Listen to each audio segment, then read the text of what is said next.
రాష్ట్రంలో sale cum GPA దస్తావేజు registration stamp duty తగ్గింపు.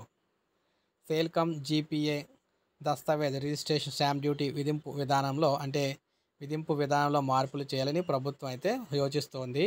ప్రస్తుత విధానంలో తమకు తానుగా విక్రయ దస్తావేజు రాసుకుంటే స్టాంప్ డ్యూటీలో 4% మినహాయింపు అయితే ఇస్తున్నారు. అలాగే జీపీఏ పొందిన వ్యక్తి ఇతరులకు సదరు ఆస్తిని విక్రయిస్తే మినహాయింపు అయితే ఇవ్వడం లేదు. ఈ కేటగిరీలోనూ కూడా మినహాయింపు ఇచ్చే విషయంపై ప్రభుత్వం పరిశీలిస్తోంది. డెవలప్మెంట్ అగ్రిమెంట్లో ప్రస్తుత విధానంలో 1% నుంచి 4% వరకు స్టాంప్ డ్యూటీని కింద వసూలు చేస్తూ ఉన్నారు. దీన్ని 2% వరకు ఉంచాలని చెప్పేసి భావిస్తూ ఉన్నారన్నమాట. పార్టిషన్ విధానంలో 1% నుంచి 4% వరకు స్టాంప్ డ్యూటీ వసూలు చేస్తున్నారు. దీన్ని కూడా 2%కి పరిమితం చేయాలని చెప్పేసి ప్రతిపాదనలు అయితే తయారయ్యాయి. దస్తావేజుల స్టాంప్ డ్యూటీ హేతుబద్ధీకరణ. స్టాంపు రిజిస్ట్రేషన్ శాఖలో 56 రకాల దస్తావేజులు అయితే ఉన్నాయి.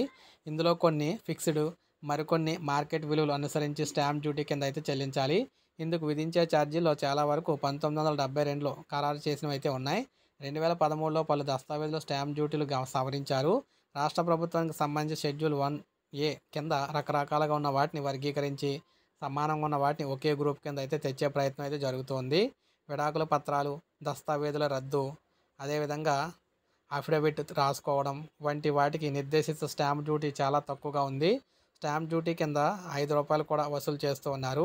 వీటిని పెంచే విధంగా ప్రతిపాదనలు అయితే తయారయ్యాయి. దీనివల్ల ప్రభుత్వ ఖజానాకు ఆదాయం పెరుగుతుంది. అలాగే హేతుబద్ధీకరణ విధానానికి మంత్రివర్గం చట్టసభల్లో ఆమోదం లభించాలి. చివరగా రాష్ట్రపతి ఆమోదం కూడా లభిస్తే ఇది అమల్లోకి అయితే వస్తుందన్నమాట.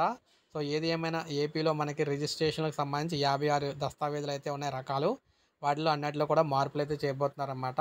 సో ఇది మనకు అప్డేట్. ఒక లైక్ చేయండి, సబ్స్క్రైబ్ చేసుకోండి, మన ఛానల్ సబ్స్క్రైబ్ చేసుకొని